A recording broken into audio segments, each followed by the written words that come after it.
To stay on top, you have to be strong but flexible, ready at all times to improve, to make changes for the better. Improvements that help the farmer get the job done reliably and profitably. When it's time for field work, there's no greater satisfaction than working with a tractor and implement that performs as expected each and every day. Case IH has met the last decade head-on and now introduces the tractor for the next decade, the 8900 series. It's new, it's innovative, and best of all, it's a Magnum. Magnum 8940 traktori AQShning KZIH kompaniyasi tomonidan 1997-98 yillar davomida qisqa muddat ichida ishlab chiqarilgan.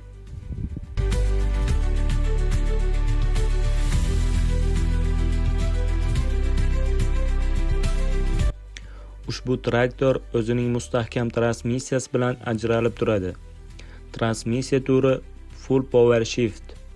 Uzatmalar 18 ta oldinga va 4 ta orqaga. Operator bitta richak yordamida muftani bosmasdan turib uzatmalarni almashtira oladi.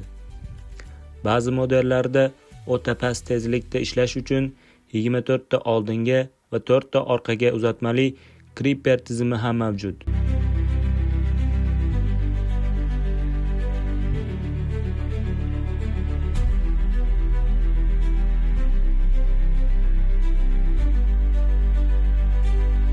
Bu traktorlar 803 litrli Cummins turbo dizel dvigatellar bilan jihozlangan. Bu dvigatellar juda chidamli va ta'mirlash oson deb hisoblanadi. Bundan tashqari 225-200 ot kuchiga ega. Oldingi modellariga qaraganda orqa tomonning ko'rish burchagi 22 darajaga kengaytirilgan. Gidravlika kuchli gidravlik tizim bosim ostida oqimni kompensatsiya qilish, og'ir agregatlar bilan ishlashni osonlashtiradi. Magnum traktorlarining ham o'ziga yarasha bir muncha kamchiliklari mavjud. Jumladan, yangi zamonaviy traktorlarga qaraganda burilish radiusi biroz kattaroq va oldinga orqaga harakatlanishda tezkorlik biroz pastroq. Kabina ichidagi boshqaruv elementlari va dizayn hozirgi zamon traktorlariga qaraganda bir muncha sodda va eskiroq. Ba'zi foydalanuvchilar raqamli panel yoki datchiklarda nosozliklar uchrashi mumkinligini ta'kidlashadi. Old o'ng shinani chapidagi qaraganda tezroq yeyilish kuzatilgan.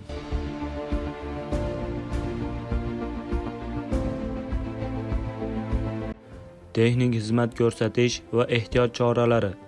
Transmissiya ichidagi gidravlik bosimni va akkumulyatorni muntazam tekshirib turish kerak. Odatda 140 psi azot bosimi. Kabel sozlamalari, vites almashish kabellari vaqt o'tishi bilan cho'zilishi mumkin. Bu esa 1 yoki 18 uzatmalarga tushishda qiyinchilik tug'diradi. Bunday holda kabellarni sozlash yoki almashtirish talab etiladi. Yog' sifati. Gidravlika va transmissiya umumiy moy tizimidan foydalanganligi sababli moy darajasi va uning tozaligiga alohida e'tibor berish.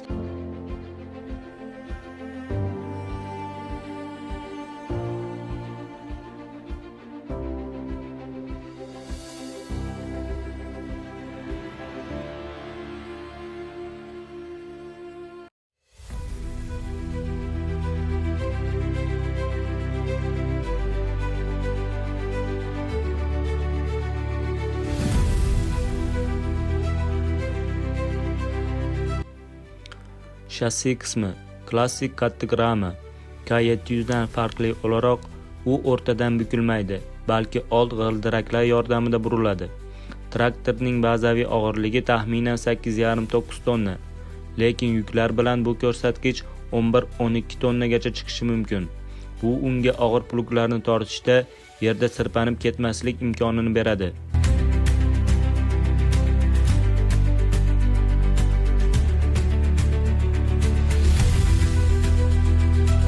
Ushbu traktor uzoq vaqt to'xtovsiz ishlash uchun katta hajmdagi bak bilan jihozlangan. Bak hajmi 511 litr. Bak operator kabinasining orqa va yon qismlarini qamrab olgan bo'lib, u og'irlik markazini muvozanatlashga ham xizmat qiladi. Yonilg'i sarfi sarflash miqdori bajarilayotgan ishning og'irlik darajasiga bevosita bog'liq. Masalan, 8 korpusli plug yoki katta chizel bilan soatiga taxminan 45-50 litrgacha rasxod qilishi mumkin.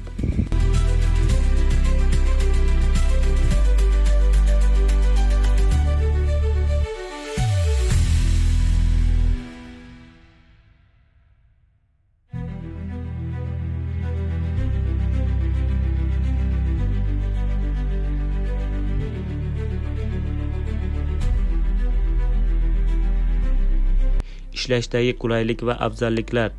Yuqoridagi qulayliklar, ayniqsa shovqining pastligi va o'rindiqning yumshoqligi operatorlarga 8 soatdan ortiq ishlash imkonini beradi. Bu esa ish samaradorligini oshiradi. Qulay va ergonomik boshqaruv paneli operatoriga traktor va uning agregatlarini yuqori aniqlik bilan boshqarishni imkonini beradi, xususan gidravlika chuqurligini nazorat qilishda. Keng ko'rinish maydoni va 360 daraja ishchi yoritish tizimi xavfsizlikni oshiradi.